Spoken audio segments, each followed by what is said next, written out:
Everyone, and welcome to Satsang with G. YouTube or Facebook has started up, waiting for the radio to call, and now being redirected over to YouTube. So you guys should be hearing me on everyone, YouTube and welcome to Satsang with G. So I will be able to keep track of things, and live chat is all there. Everybody's happy. So let me refresh the screen here on the Inner Reconciliation page, which is where it is. It's facebook.com/Inner Reconciliation. Of course, if you're watching this, but I'm speaking to the YouTube people as well. If you're wanting to watch on let's see, it should be coming here shortly, so I can make sure I can see the comments as they come up. So we will be getting started any second now, and we are definitely live on Facebook, I can see. So by all means, leave some comments. Tell me where you are. Tell me what's on your mind. Of course, as always, I am open to questions. I have some that I've gotten by email and like that I can go over, but I really prefer to react directly with the audience when I can, and then I go to the mailbag when the time for that arises. So all ready for to go. Just waiting for Facebook to tell people about it so I can find out if anybody's here. Please say something on YouTube on the chat if you are here. And there they are. Hello, hello. Well, hello. Hello, all sir. Right. How are you?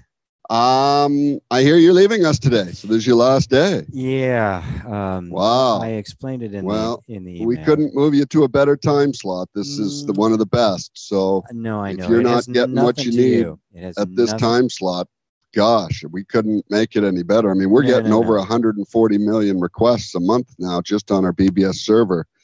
And we're load balancing 2 servers. And now we just added a third we just spent another 12,500 Friday. We're adding a third server in to load balance it all. I mean, I know, man. It has nothing to do with you. Yeah, well, it's a shame. I hate to see such a good show leave. Me loving the radio. It is the first thing I love to do. But why not keep doing it? Well, I mean, is the money that important to you? We have to put it towards things that are direct, that we can track directly. That's really what it's about. Yeah, and I had a nice long talk with my partner about it. Wow. And, if you come back, I mean, if you come back here in the future, we'll be here. Yeah, I know. We hope to see you in the future again. Me too, because this is really what I love to do. So I have to make some concessions I have to build up the institute, and right, and get some. Well, you got to realize there is another company out there that does what we do, but they charge $550 an hour. Oh, I know. I mean, getting these services, and you don't even use any of them. You don't pre-market your show. You don't headline your show, which we have. You can peg all your social networks, all our social networks, which is almost, let's see, 20, 25 plus. We've added both LinkedIn accounts now, which it actually makes it. We have 300 on one account, 26,000 on the other. So you're hitting almost about, I'd say 70,000 of our social networks, people in our social network, which you never do, of course, because you're not headlining your show. No, I understood. Can you hold on 1 second? So, I just realized I have to plug in my computer. It's going to go dead. Sure.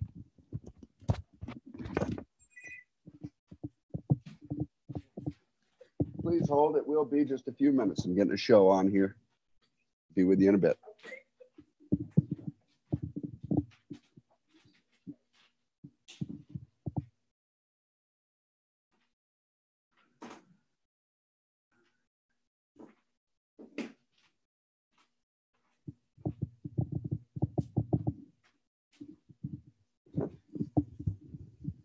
You there? So, yeah, I mean, it's totally on me. Nothing on you. I've got nothing but good things to say about you guys. Oh, thank you. But I wish you'd at least kind of started to pre-advertise, pre-market your shows. Well, yeah, that's exactly the stuff we're looking at. And there's, I only have so many hours a day.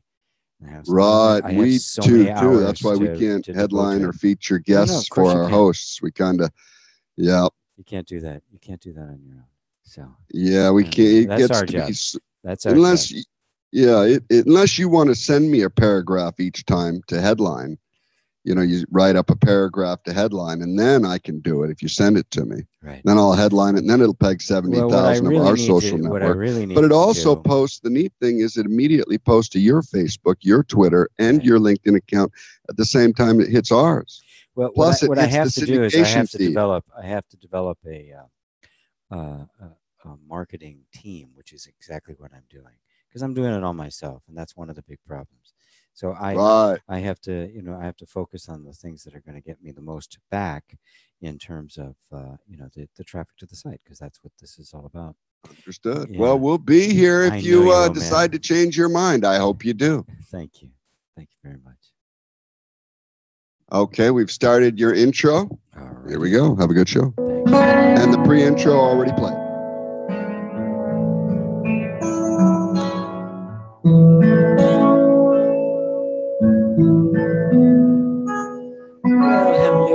Hello, everyone. I guess I'm being heard loud and clear. I'm not hearing any complaints. Nobody's seeing my lips move. Welcome to Satsang with G. I'm just delighted to be here as always. As some of you might have heard Don saying when he and I were talking, was it Doug? Don or Doug? In between, before the show started. This is the last show I'm going to be doing on BBS radio, at least for a while. Just had to rearrange things to focus the attention on the areas that we're going to get the most marketing value out of. It's really the decision it is. I love those guys. I love the show. I love doing radio. I will be continuing to do Facebook Live and YouTube Live for the foreseeable future. It just won't be going out on the radio network. So, welcome everyone. Welcome. Thank you for being here. Oh boy, we have a question already coming up on the chat on YouTube. Come on, folks on Facebook. Time for you to catch up. I need some few comments in there. I titled this show "The End of Time." A very lofty title, to be sure. But we have, we experience in our lives, what we experience in our lives is a direct result of what we hold to be true about ourselves, about the world around us, about our lives, about others. We experience our perception of things. In fact, that's all we experience is our perception of things. We don't experience things as they are. We experience what we believe them to be. It's a very powerful thing to grasp.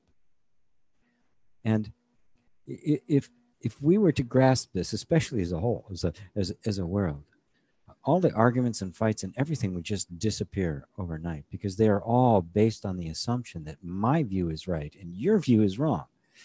And I'm going to assert my view and dominate you or even kill you off if need be.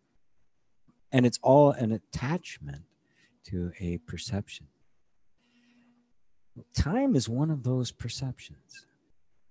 It is a word we have used to describe experience. No, human beings are natural and prolific describers of experience. Ever since we got the ability to do that, we've been, writing on the walls, and we created language, which came later. We created music and drumming and singing and dancing, all and story upon story about the origin of things, because there's a part of us that just needs to have things explained. And what we're trying to explain is the experience we're all having. We're trying to make sense of the world around us. And of course, this becomes increasingly difficult when you realize that we don't really even see the whole world around us. we see, we see, we see snippets, we see parts. What we see in terms of our eyes, the visible light, is an extremely small portion of what light is. What we hear with our ears is nothing compared to what a dog hears, or smell with our nose. They have 20,000 times the number of smell receptors in their nose that we do. Maybe that's a good thing, but I think you kind of get the point that we're trying to explain in a comprehensive and meaningful and substantive and satisfying way something that is completely beyond the range of our senses to even perceive, let alone recognize and identify. Time is one of those things. Time is often described as a river, right? We say that we talk about the river of time, that everything is flowing through this river of time, that all events are being carried. I'm being carried through time. As if time was this continuous thing, never started and never stopped. And stuff kind of like a river, it just keeps going, and we drop stuff in there, we go swimming in it, we get out, we sail down it, we throw things in it, we try to dam it and reroute it other places.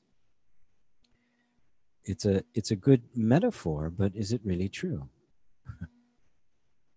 One of the most amazing things, one of the most amazing powers that the human being has is the power of abstraction. and the power of abstraction, excuse me, the power of abstraction is our ability to take very complex things and reduce them down to a simple idea that we can do something with. I mean, it's very, very powerful, right? I mean, take the example of the body. I say the body. You know what I'm talking about. And yet the body actually is 100 trillion cells, thousands, tens of thousands of processes, thousands and thousands of things going on. Chemicals. I mean, the actual body itself is so complex, there's simply no way every time you wanted to talk about the body, you could describe it. So instead we use this word, and everybody knows what we're talking about. We do the same thing with car, right? Say car, you know what I'm talking about. I don't have to describe every car in existence, or dog or something. You know what it is. This is abstraction. It's really powerful. All language is an abstraction. It's a symbolic representation of something else. But here's the interesting thing about it. What the mind does. The moment the mind creates an abstraction,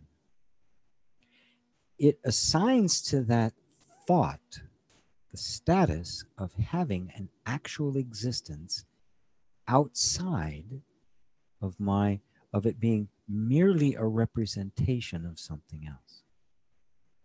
And that's when the story starts. So when we use the word body, there's what it's actually referring to, and then there is all the ideas and thoughts and concepts and images and projections and assumptions I have about it that are all attached to that single word. And it gets even worse because you get enough of those abstractions together and they become too complex, and then we make another one. I mean, you call it a community. That's an abstraction. When communities do this, or a group, or a nation, right? These are all abstractions built, the nation built out of states, built out of communities, built out of families, built out of individuals, right? And we're still talking about layers of abstraction sitting on top of this simple idea to represent something very complex, namely the body.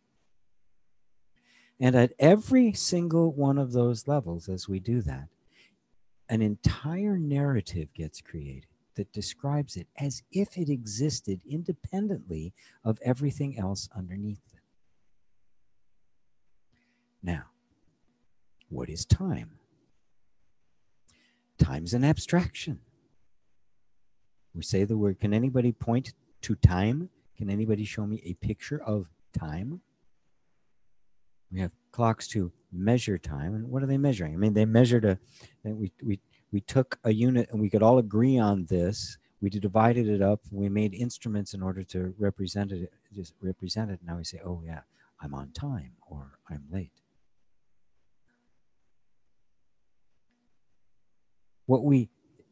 What happens in actual, right? Let's go right down to the actual experience of it. What happens at the actual experience of it is that we notice things change. Situation change, circumstances change, people change, sometimes slowly, sometimes quickly. But everything around us is actually constantly changing. All the little molecules, all the atoms, whatever the atoms are made of, and whatever those are made of, and those are made, going all the way down to the bottom, which nobody's gotten to yet. They're all levels at which different things apply, different rules apply. And it's really fascinating because, there was a time when Newton, the great physicist Newton, his laws of physics that he laid down were the Bible. That was it. That was the only way things worked. And it was assumed that that worked that way everywhere in the universe. Well, along comes Einstein and says, well, that's not actually true. It's relative, actually. And there's places they don't work. It's different. The laws of governing gravity of large bodies is completely different. And as a matter of fact, the gravity, when you get down to the microscopic level, the levels of atoms, there is no gravity. It has no effect whatsoever. Now that's interesting, isn't it? And quantum and all the subatomic mathematics has a completely different set of rules. So there's the rules of the really big and there's the rules of the really little. But the thing is that it doesn't throw Newton out. We all still use all of his laws. We fly airplanes, we build electronics. All of these things are the laws that work very well in our little bubble here. But we've begun to realize that it's a bubble. And so we've created this idea of time to try to explain experience, just like our most primitive ancestors did. They were drawing pictures of the hunt on the wall. What we experience is change. And we name that change time. And time becomes a measurement of it. I can measure how fast it's changing or how slow. If we all agree on a certain thing, okay, we're going to put the stake here, we can all agree on it. So we can talk now about how long something takes or how short something takes. But of course, that stick could be picked up and moved anywhere. There's nothing saying it has to be there. So time as a thing doesn't exist. And this is where it gets really amazing, because the moment we've got time now, it has become an abstraction removed from what it's actually just a word to explain change. We start thinking, oh, time is terrible. Time is slow. I'm running out of time. Oh, I wish I had enough time. There's not enough hours in the day. Our stories are built on something that doesn't have a real existence.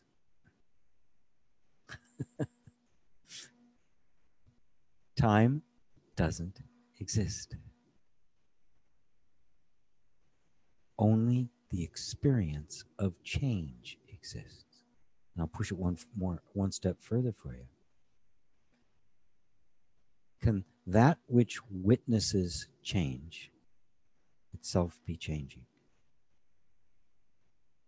Is there an ultimate timeless, motionless standpoint from which anything and everything is observed? It's a question to just chew on. I say yes. And not only do I say yes, but I say, you're it, and that is the place you've been looking from the whole time. but you bought the idea that you are a bunch of things changing, moving through time. This time that doesn't actually exist. Can anybody here not be in the now? Can anybody here step out, leave the now, say, okay, that's it, I'm checking out. I'm not going to be here now. Can anybody do that?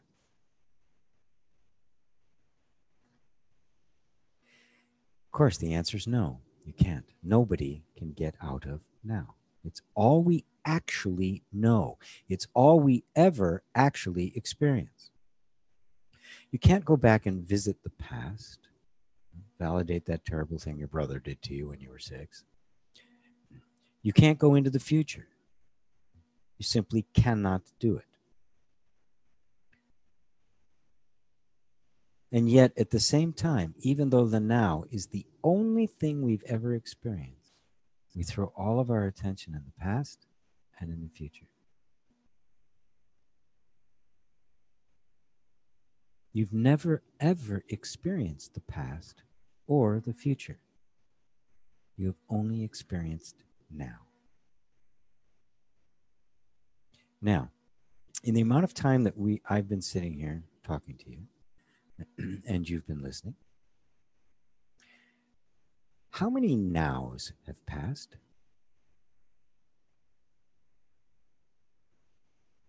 If you want to just, narrow it down to just, last couple of, 10 seconds. How many nows in a second? Look at it closely.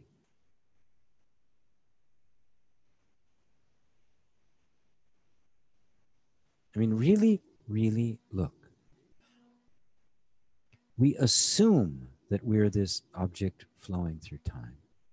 And yet when you look for time, you can't find it. We assume the power of the past, but when you look for the past, you can't find it. We live in fear of the future. And then when you look for the future, you can't find it. In fear of time, and you look for time, you can't find it. And yet that which you can find somehow gets diminished, made small. It's only like this moment that I happen to be experiencing time. And I see my life as a flow of all of these events. How many times did you count? How many nows did you count? The only thing anyone has ever experienced is one infinite, eternal, unending, timeless now. That's it. That's the only thing anyone really experiences. And yet our beliefs are 99% against that. They push everything away from that. There's this other times and other circumstances and all these other things which are nothing but memory, which gives rise to the illusion of time. You've never been anywhere but now.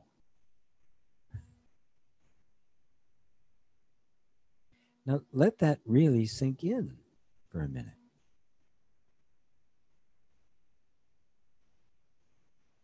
There's no past. There is no future. You are forever ensconced in the now, watching as things come and go in and out of the now. You don't even know if the thing you're experiencing right now even existed before or if it has any existence afterwards, because it's gone. Does it live somewhere other than your imagination? This has very practical applications, by the way. I'm not just going to sit here and talk to you philosophically about it. Very practical applications. Because how much stuff going on in your life, because I started this whole thing talking about perception, right? How we perceive the world is what we experience in the world. How much of what you are experiencing right now do you believe is the result of what happened in the past? I mean, the entire psychology and self-help and everything is based on it. And I actually do teach that in inner reconciliation as part of the process, but it's not the ultimate goal. Eventually I get people to see that the only thing producing your life now is your belief now, that the thing that happened in the past isn't what's causing the present. It is your belief in the thing in the past that is causing the present. And without that belief, no event in the past has any power whatsoever, has no influence, has no authority, has no place, nothing. It is all being given to it right here, right now, by you and your belief in it, your belief in the past. Same thing about anticipation of the future, which is rarely what we expect, but we live in a immediate sense of worry or anxiety or concern or doubt or even fear of the future, which also doesn't exist. Our thoughts about the future, what might happen in the future, they create the feeling in the moment. And if those feelings are strong enough, your nervous system will begin to filter things out and actually look for evidence of it. Right? You literally believe it into existence as a present experience. And even if you don't, you're still going to feel like it. You're still going to be anticipating. You're still going to be waiting for that other shoe to drop.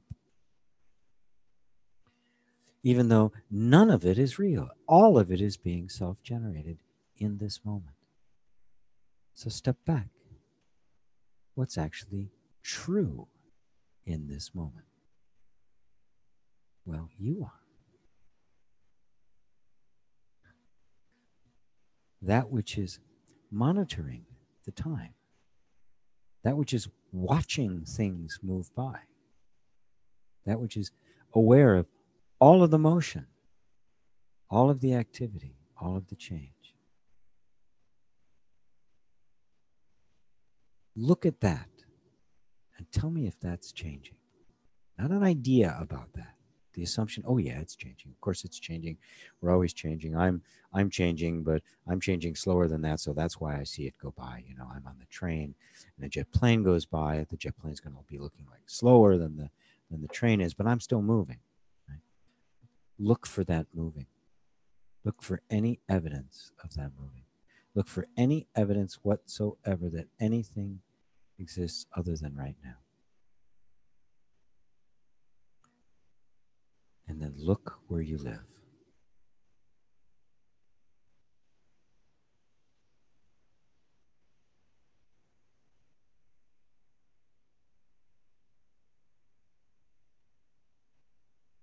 It's a powerful meditation to just focus your attention on the you that is experiencing time and not the image of yourself in time. I mean, if you look at your life, you will find that what I'm referring to, you, which has been perceiving every single thing going on in your life, hasn't changed. Circumstances have, events have, people have, all sorts of, your body has.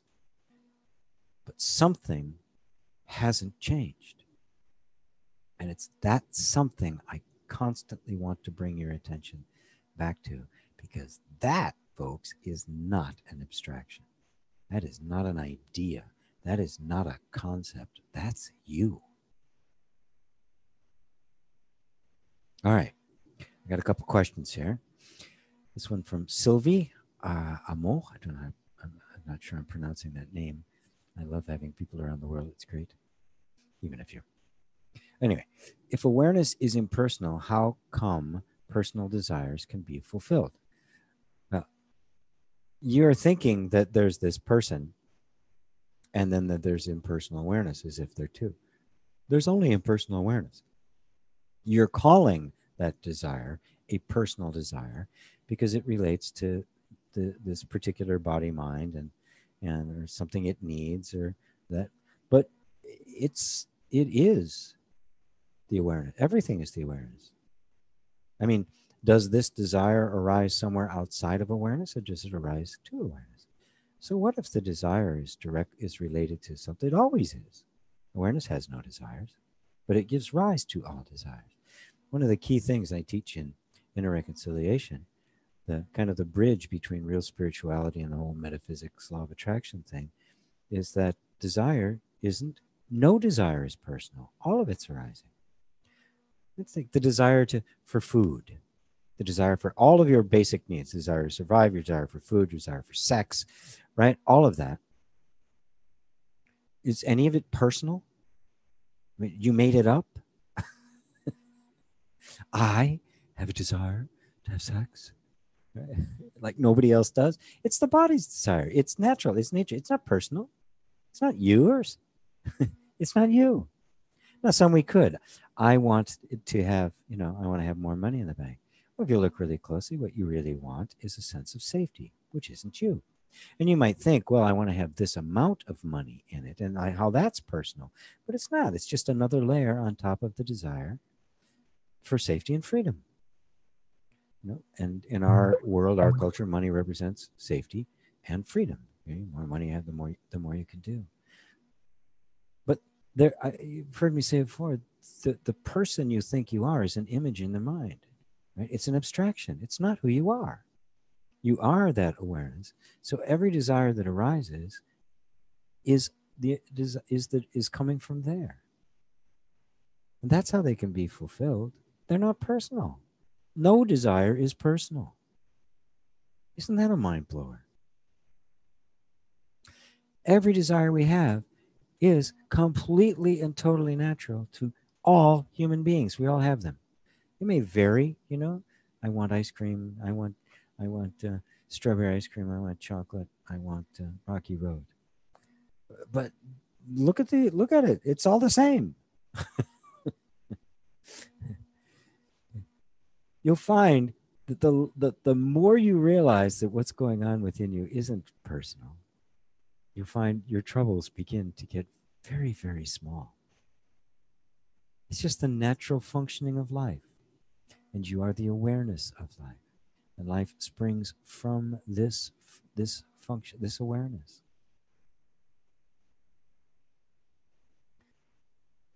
So, Sylvie, you can comment some more if that helps. It's a big thing, and I could talk about that all day, actually, because it isn't a disowning. Notice I'm not a spiritual teacher. It says you shouldn't have any desires. Detach from all your desires. Feel no desire. You must transcend all desires. It's nonsense. It's like saying I have to transcend breathing. No, they're part of life. They just are not. When they become personal, now you begin to start thinking things. They become an abstraction now, right? Now it's this thing, this desires arisen. I got to get this desire. And if I don't get this desire, then, and the story goes on. And we have just created a truck full of suffering. But if you see every desire that's arising as an energy in and of itself, it has its own life. It has its own lifespan. It has its own purpose. It has its own means for fulfillment. And if the causes and conditions and the circumstances are right, it will be fulfilled. It'll grow into fulfillment. If not, it won't. Just like the vast majority of seeds that are put out by plants never germinate and live. Every one of those is a potential life, a potential form that could create hundreds of millions of replicas of itself going forward into time. Human beings, it appears the human body evolved out of a very small group of people. We all have one common ancestor, if you can believe that. Right? And how many strains didn't make it? How many just kind of fell off to the side? Just because a seed is produced, and just consider your desire a seed, doesn't mean it's going to take root and grow. If you attach no story whatsoever to desire and recognize it just as a natural arising within the heart, within the system, what it means to be human, what it means to be a fully conscious, aware being, and that it has its life to live, its fulfillment. You will experience what they refer to as the spiritual detachment, not by a denial or getting rid of it, by recognizing that it's got its life. How many of the desires that have come up from you have been fulfilled? And they haven't devastated you, right? It isn't, some get fulfilled and it's wonderful, some don't. To take that into your heart is to be free from the person, and that means to be free, period. And you can just really love life, love the natural flow of life that is in you and around you, and in fact is made of you. Alrighty, here's one from Tom. Taking action caused by a thought that arose from a strong conditioning strengthens the conditioning. But what if we simply observe that thought, watch it pass, and then decide to take that action? We'll follow up here. Of course, the mind and its conditioning will never leave us alone, but it's still nice to know a way to not build our conditionings unnecessarily by our actions. All right. Conditioning produces nothing, okay? Conditioning is a reaction to things. This is really important to get. Now, if you're taking action on something that arises within you, right, on behalf of your conditioning, that is the sense of a separate self, the person, and all of that, it's not going to work. Does it strengthen the conditioning?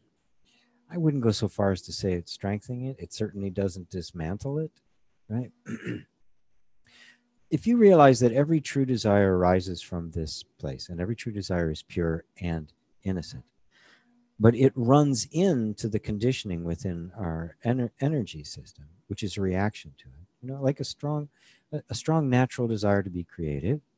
You grew up in an environment that wasn't at all creative and didn't like the idea of it. Wanted, you're going to be a lawyer or a doctor or an engineer or something. I don't want any of these dancer things in our house, right? If you can grasp that, then you can see that the conditioning is reacting to that. That the impulse towards it is very natural, but there's a layer of conditioning now that has been laid on top of it, right? Because it wasn't safe for that energy to be expressed within the environment. That gets turns into the conditioning that keeps it from emerging, and that conditioning doesn't know that the environment has changed. It assumes the environment is the same, and it's got to keep that state going. So your conditioning isn't producing a thought, okay? Our natural inclination towards freedom and safety and love and connection, that is producing the thoughts, and it's running into the conditioning.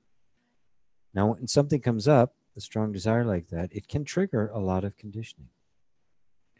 But oftentimes we think of somehow that this is a bad desire, this is a good desire. The only thing it takes a desire and makes it bad is that it gets kind of distorted. If some desire comes up that is something you want, but the conditioning won't allow it, and you play the little game with yourself, and you eventually try to turn it into some kind of desire that will get approved of by the board of the conditioning, it's not really a true desire. That happens all the time. That's a false desire.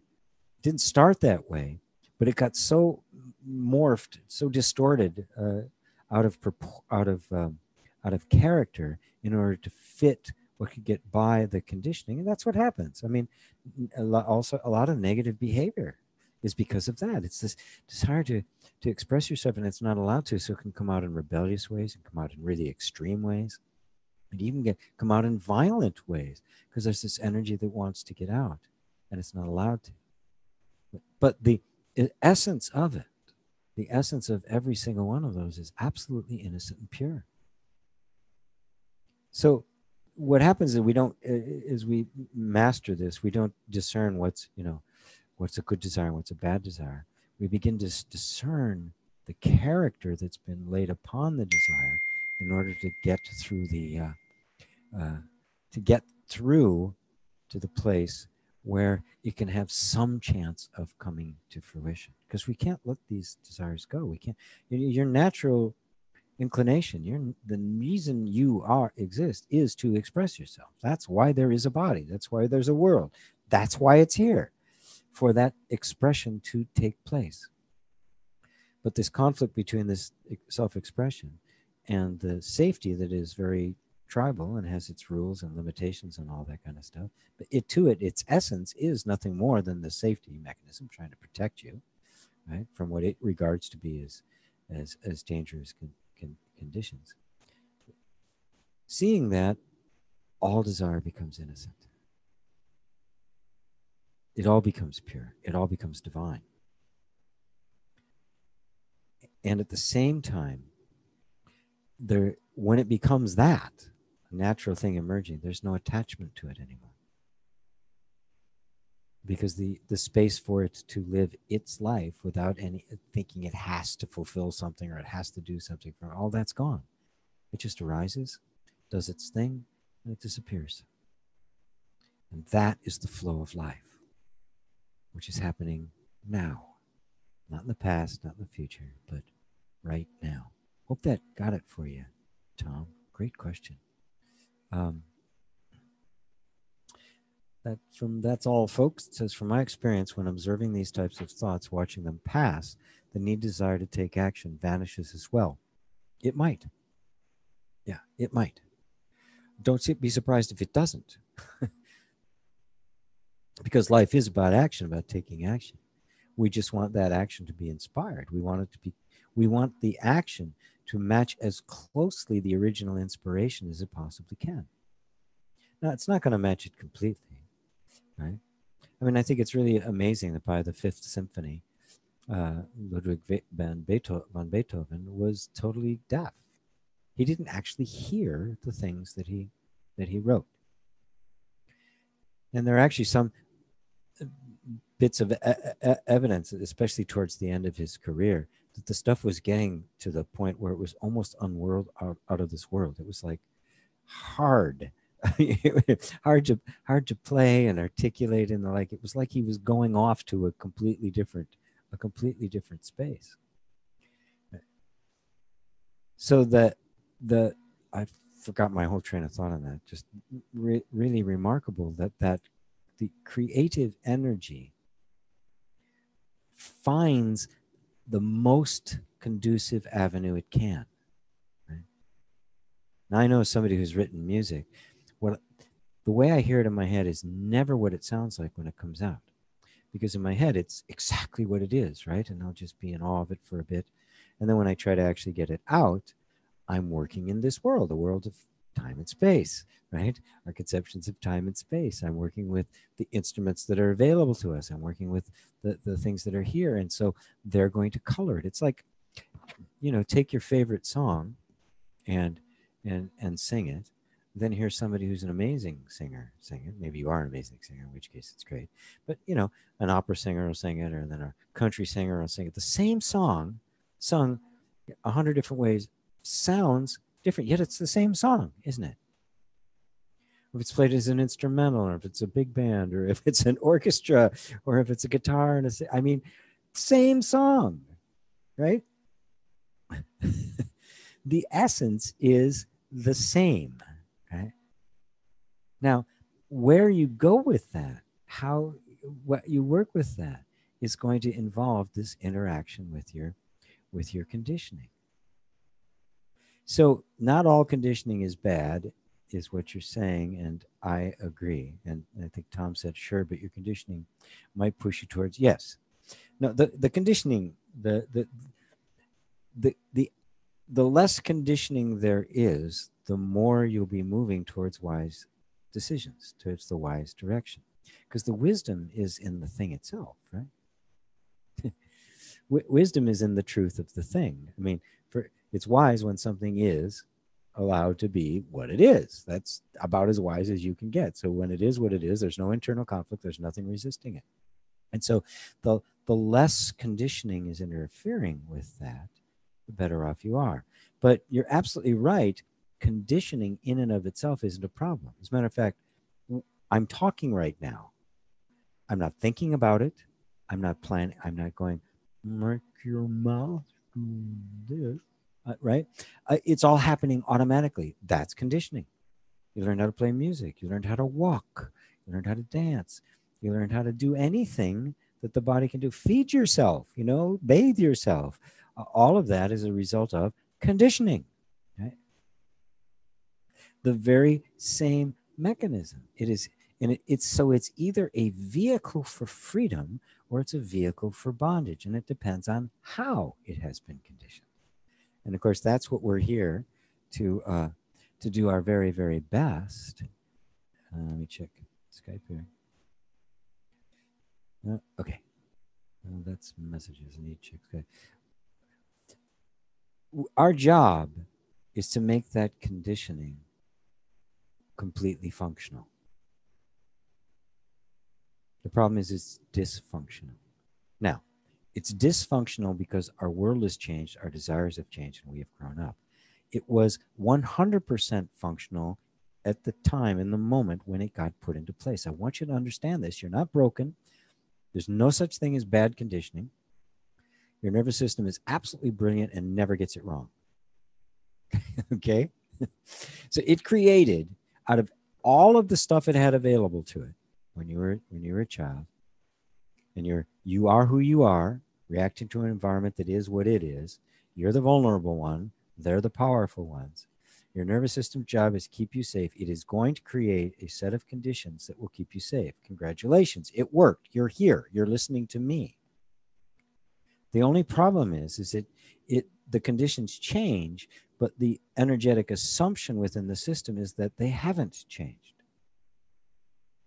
So it tries to reproduce it. It tries to, anything does change, it tries to bring it back into that model. It wants to hold on to what it has.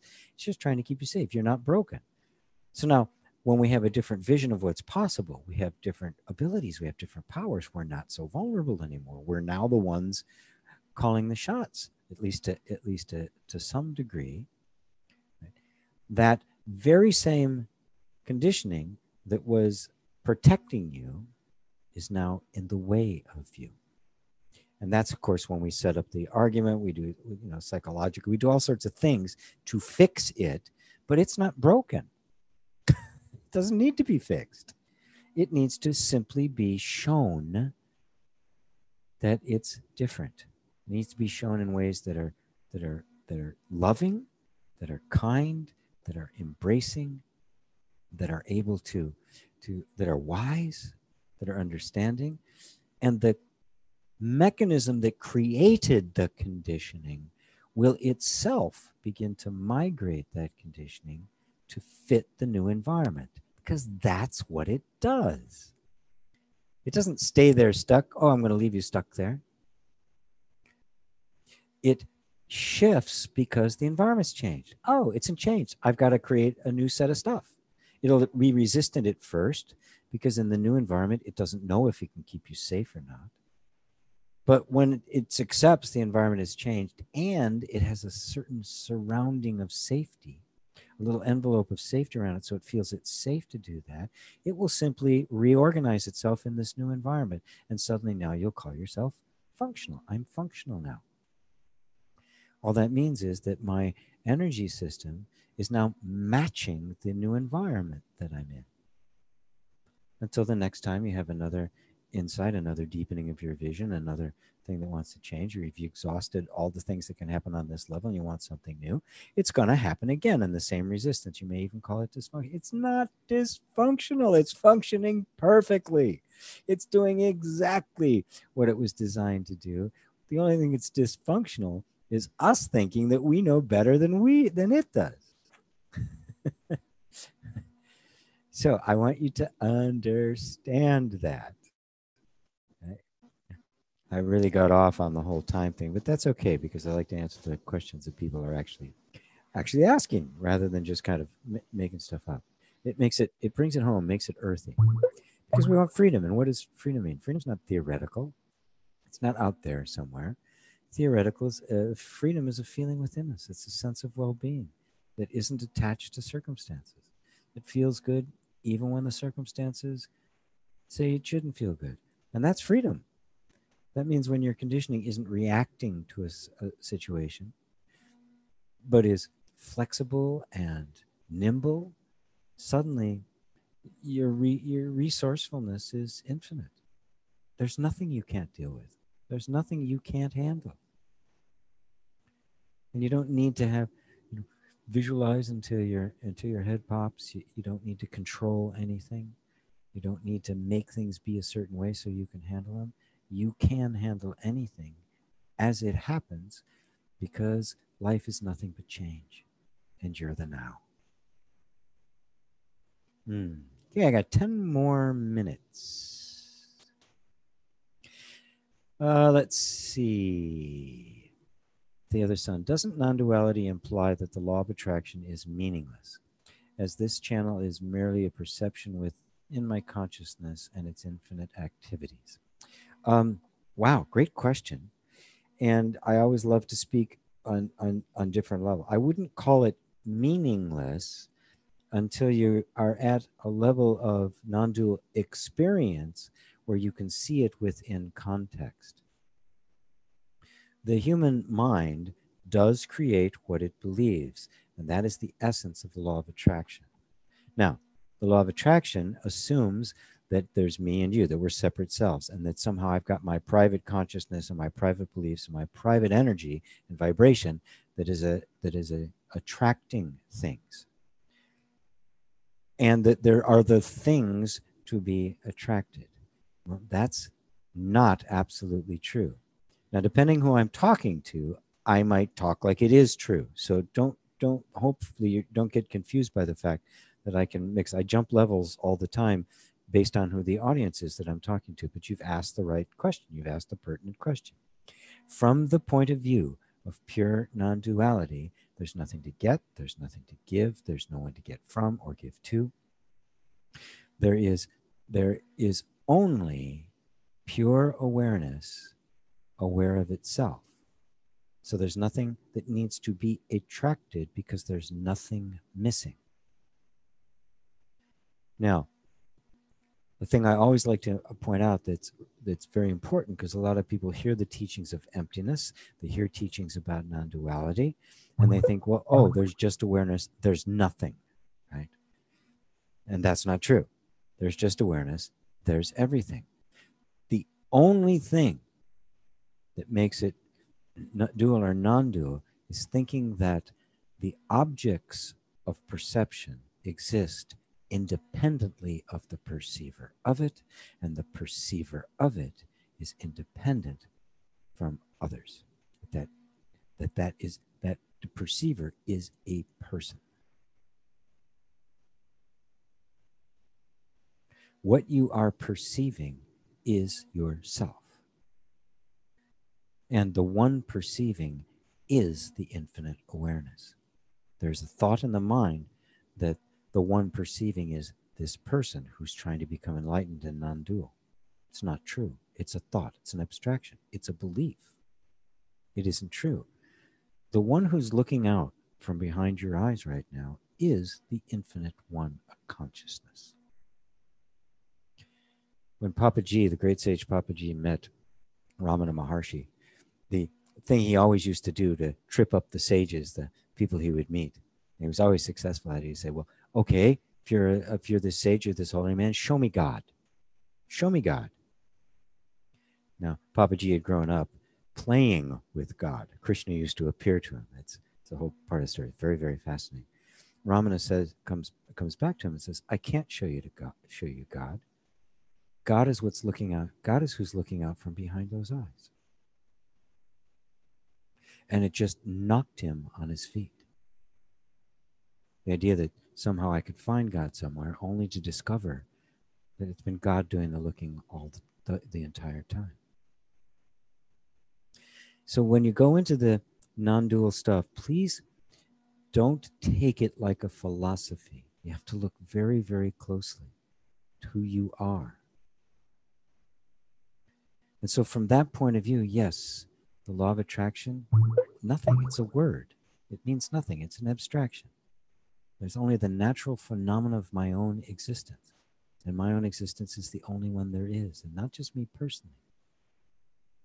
like I said, when I started the show, I talked about count the nows. How many nows have there been since the beginning of the show? And there's only been one. Now, do you think my now and your now are different now? Are they different nows? So I seem to be in a different place with different consciousness, doing different things. Is it different? Is it different now?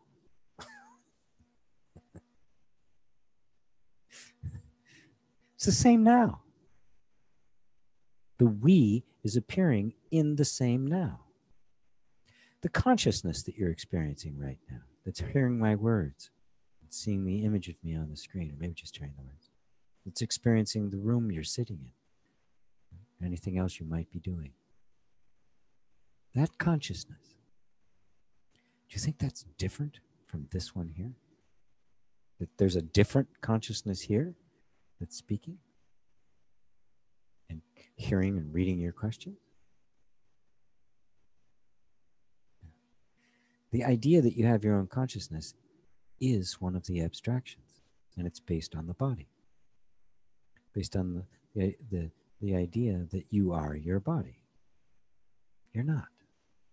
You're consciousness, and there's only one of them. So thank you for that very, very probing question, the other son. It's delightful, absolutely delightful. I get the whole range. So, but please don't be appalled that a non-dual teacher, which I primarily am, is teaching about the law of attraction and the nervous system and energy healing and things like that. It's all part of how we gently and naturally begin to merge back into ourselves, where consciousness, we really are, which has been so focused outward and feeling so separated from itself, which of course it can't actually be separated from itself, begins to turn around and move back towards itself.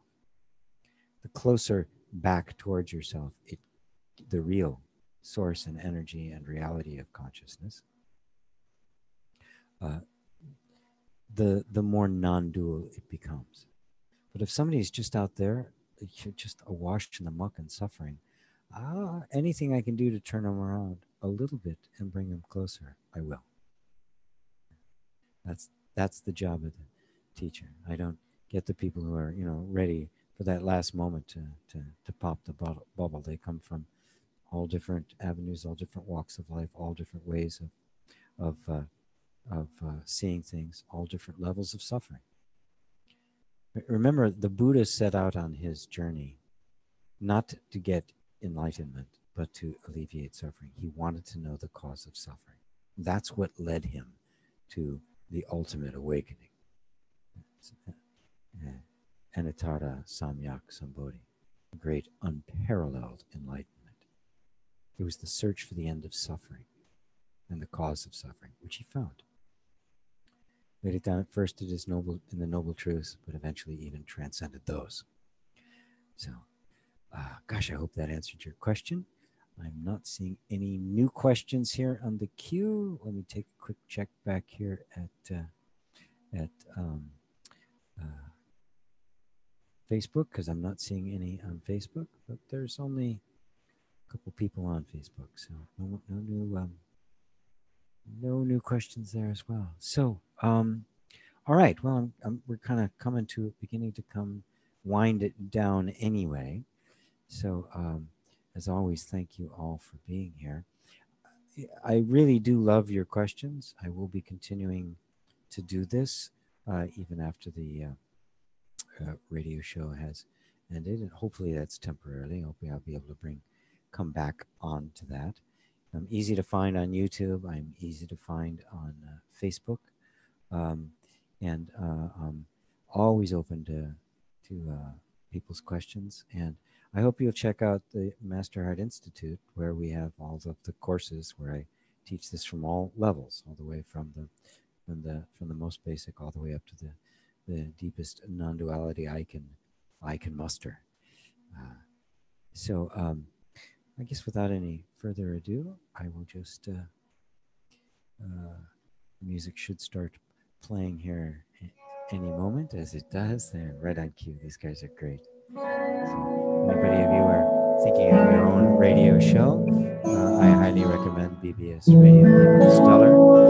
And my choice to leave has nothing to do with them. So thank you all for being here. I love you all. Until next time. Bye-bye.